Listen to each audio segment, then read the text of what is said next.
Hello, this is Yehna. And this is Jessie. We are excited to be back with another episode. We wrestled through many different questions and we wanted to invite you and have a ramble session about what it's like to be air quote business partners with your friends. So, welcome and join us At at the the table. table. Yeah, yeah, yeah. Ooh. What the heck? Ew, I feel gross. like I'm always like, whoo, because I'm like, Here we here we go. go. I've been excited to talk about this, and I didn't Honestly. realize it. Yeah, me Yeah, too. because when you think about it, Yana and I weren't planning on being like quote unquote business partners. We No. were just like, we're friends and let's start a podcast and see how this Had the goes. silly bingos. Yeah. So it's kind of weird thinking about you as a friend and also a business partner. No. But we can start off with like question, what do you feel about friendship and work like mixed together? Because how Mm, is that in your work environment? it's so true. I think it, at least for me, my personality is just work is work and friendships are friendship. They've never mingled and neither did I kind of want them to. Not that I have like strong, disgusted feelings about them. It's just like that is not something that crossed my mind. And don't get me wrong, I think the group I have now, I would love to see them outside of work. That is honestly a blessing, and I talk about it all the time. But I will say, when it comes to like my friendships that I have kind of worked to maintain and invest in and love on, I never thought. I mean, yes, Jesse and I slightly talked about it when podcast was started to be a dream, but even then, we're like, yeah, we'll worry about that when that happens, as if like it would not happen. So now that we're here, I'm just like, whoa, what the heck? And I think something that I'm so glad that we have Jesse and I've done in terms of the past and what we've laid as our foundation is communication.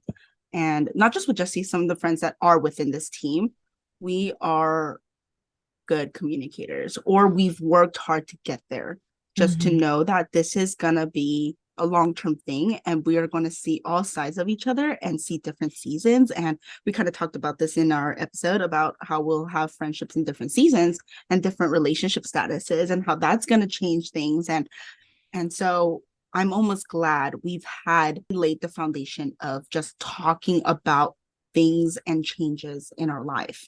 And so that honestly has helped so much when it came to shifting what our friendship would look like in different parts of our life.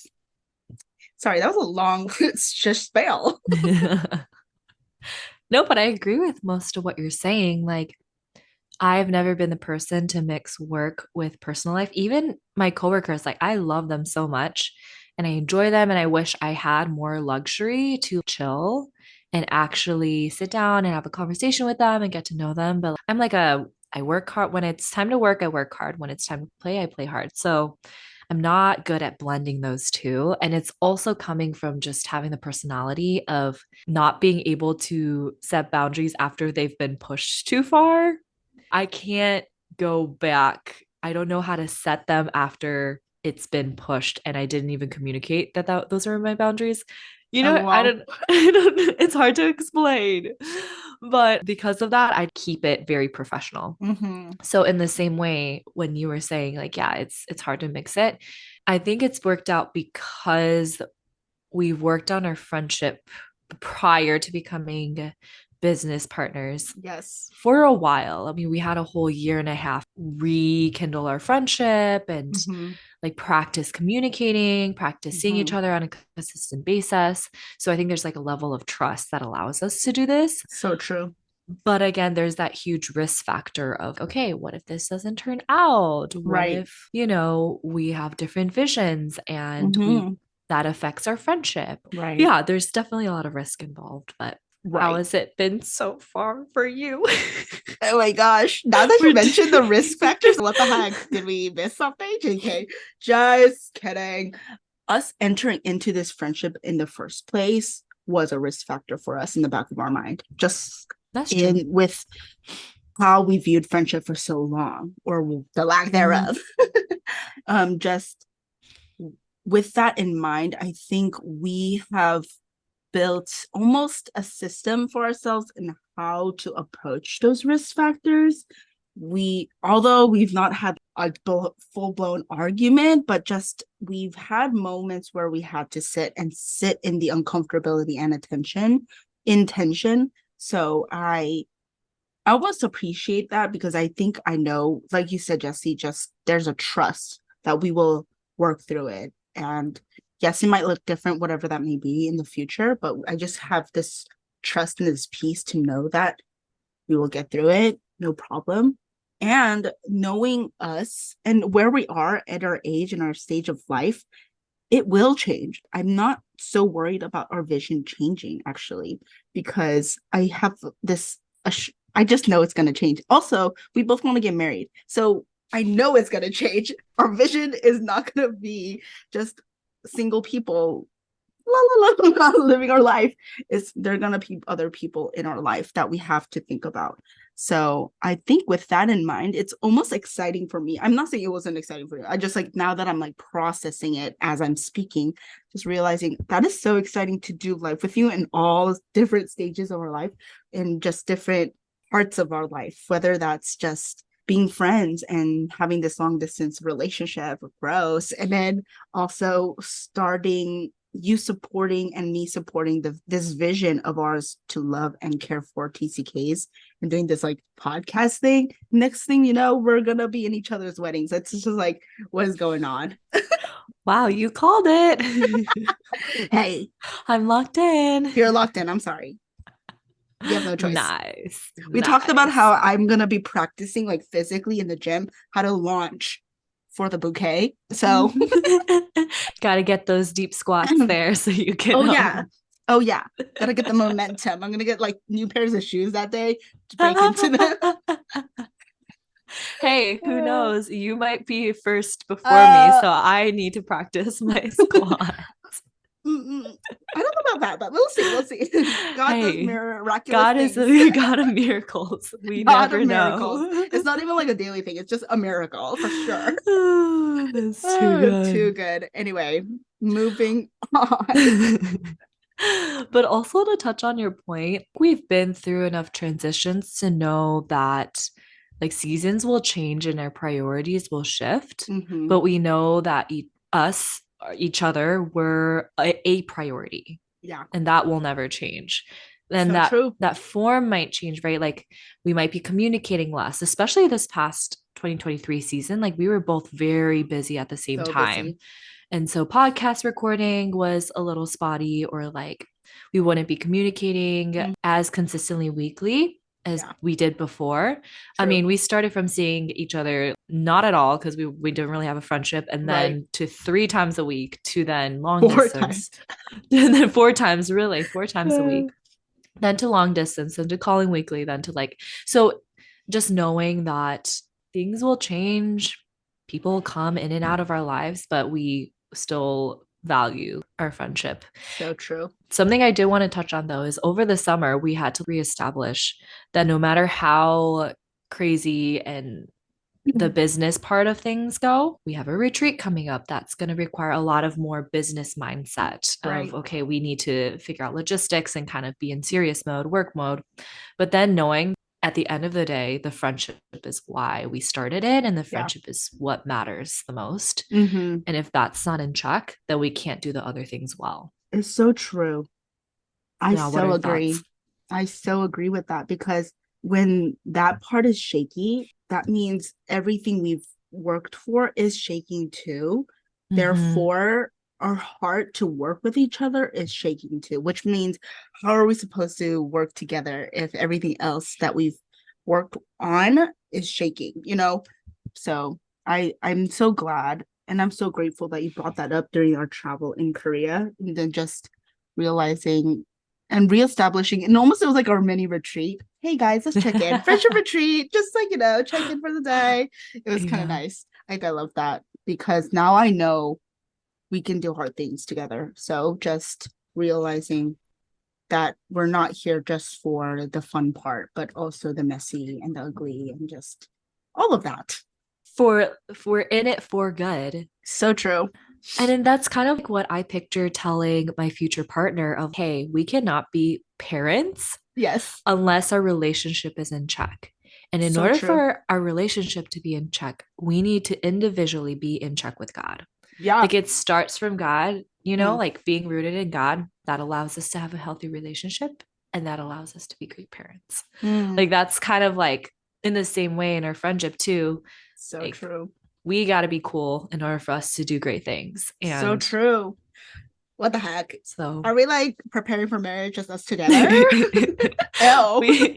we've already been in a marriage for a That's while. so funny. It's just so cool to see how, yeah, transitioning into a different relationship interaction has been so cool to see. Which kind of leads to something I wanted to talk about was the different sides that I'm seeing in not just Jessie, but everyone I'm working with for this retreat. I kind of knew it, but seeing them work in front of me and communicating the business part of our relationship, I'm realizing, wow, I am very hardworking and diligent and just such amazing friends. And I don't mean that just Mm. as like from a biased standpoint, but I'm just so in awe of the talent and the gifting that God gave each and one of you guys.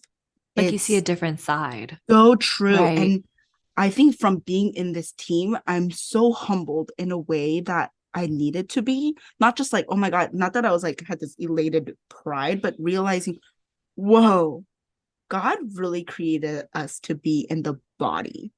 And this retreat, as much as like it's something I wanted to do in this idea realm, but seeing it concretely play out, I'm realizing I would never have been able to do any of this. It would have stayed in this cloud nine area for the rest of my life if I did not just say, I cannot do this alone and saying I Mm. need people around me. And so but then also not just willing people, but abled people. And I have abled friends. It is just so phenomenal to watch it all play out because there are things where I'm just listening to you guys and thinking, whoa, that never even crossed my mind.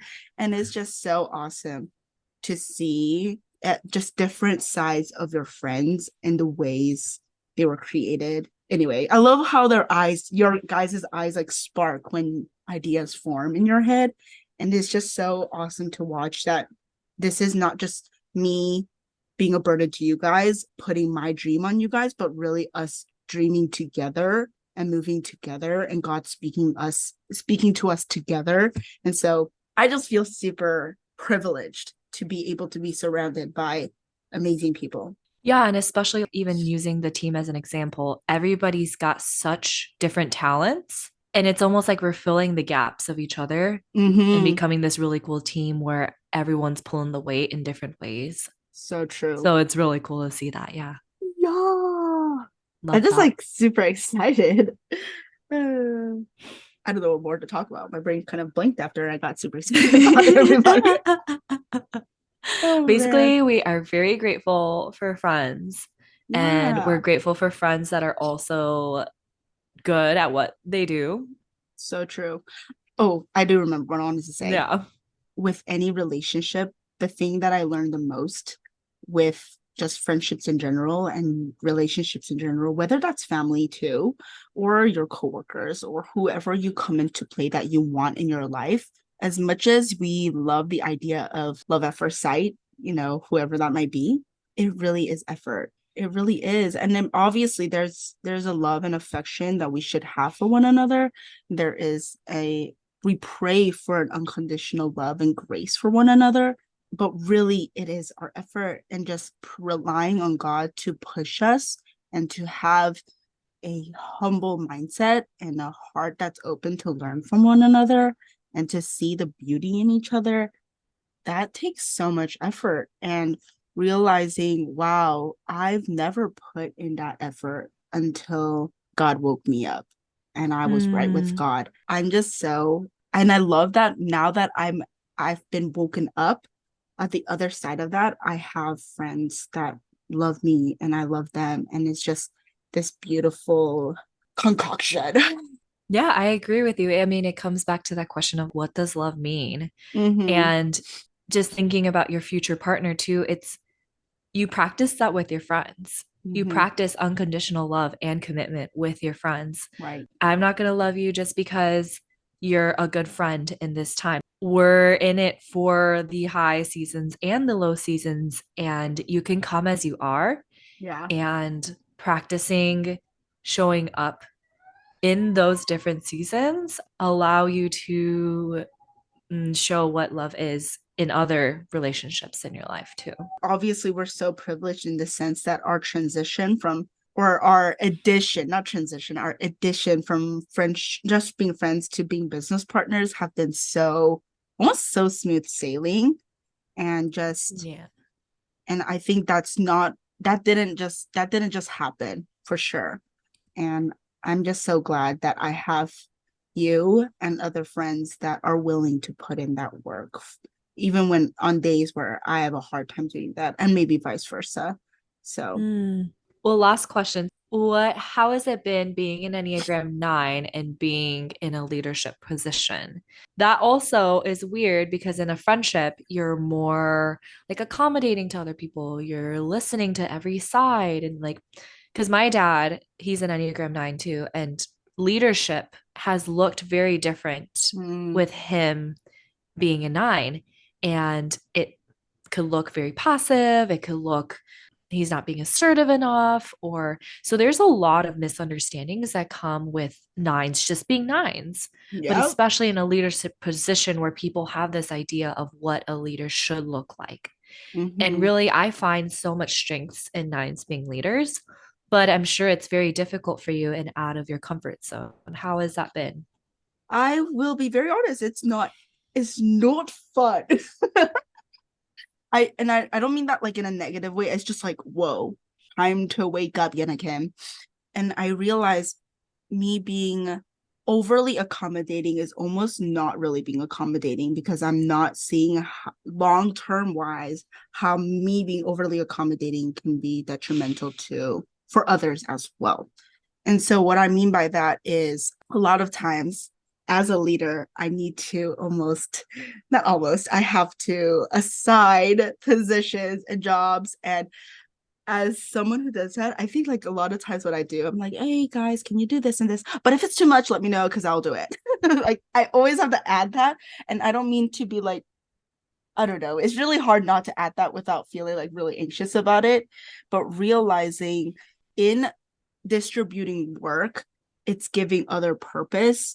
And me doing it all by myself is almost like saying, I don't trust you to do it perfectly the way I wanted to do it perfectly. And realizing, Mm, oh, shoot, I can't just keep, even for example, I know this is not about retreat, but even in my job, I realize on days where we are given teacher days where we go in and there are no students and we do work and try to prepare, a lot of times I have this mindset where I need to do everything and I let them rest in the room. But then one day, a coworker came in and it's like, Gemma, you can give us work. We're really just like here, kind of passing time, and the time is not going because we have nothing to do. And I'm realizing, oh my gosh, first of all, I'm overwhelming myself to the point where I'm almost frustrated at the work that could be shared. And in sharing that work, I'm not burdening them. Rather, I'm almost helping them have purpose and have time, like pass the time. And so I'm not saying that my team in my retreat doesn't have purpose. I'm just saying sometimes I need to shift the mindset of from perfectionism and feeling always sorry to realizing this is not your job only, but rather we are here as a team. Yes, you might have had this leader title, but I have to shift the mindset of from being sorry to feeling having humility, just saying, mm, hey, I need each and one of you to walk with me in all of this. And so realizing that leadership is not so much just distributing work, but rather constantly checking with yourself, saying, how are you unable to do this alone? And so I think that's been a learning curve for me.